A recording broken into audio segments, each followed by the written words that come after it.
international students coming in is a two-way street. Like from our side, you get an incredible education, but from the other side, Harvard also benefits heavily, and US also benefits heavily from having the best in the world to come to their university to study, and then them being dehumanized and disrespected in a manner where they're being used as poker chips and thrown between the Trump administration and the Harvard administration as collateral, as negotiating tools, is a very demeaning way in which you treat the brightest minds of the world, in which you treat any mind of the world, but they just also happen to be the ones who are the best at what they do. So now they're being literally like kicked out of a country. That is a level which I never thought I would experience, that level of disrespect. Recently, the Trump administration shocked the academic world by revoking Harvard's ability to admit international students. And this is how one of the many aggrieved students responded. Hello everyone, welcome to Straight Up by EdexLive. I'm Sarada Dasa, and today let's break down step by step the news about what's going on between Harvard and the Trump administration. On May 22nd, the Trump administration, led by Homeland Security Secretary Kristi Noem, dropped a bombshell on Harvard. They revoked Harvard's certification to enroll international students under the Student and Exchange Visitor Program. But what does this mean? It meant Harvard could not admit any new international students. This was a massive deal because international students make up about 27% of the Harvard student body.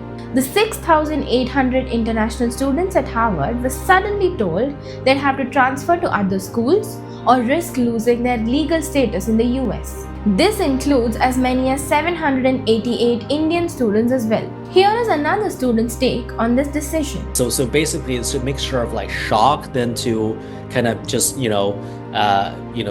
devastation, like frustration, and then uncertainty, anxiety, it's a combination of all of those feelings, I would say, among students in the community right now. But why did this happen? The Department of Homeland Security claimed that Harvard failed to hand over records about international students' alleged illegal and violent activities. Harvard called these claims unlawful and retaliatory, promising to fight back and support their students. Harvard President Alan M. Garber shared a heartfelt message with the Harvard community, standing firmly with the international students during this difficult moment. He reassured them that Harvard will fight for their place on campus and do everything possible to protect and support them through these uncertain times.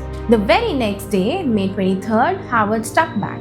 They sued, arguing that the administration's move violated the First Amendment, due process, and federal law.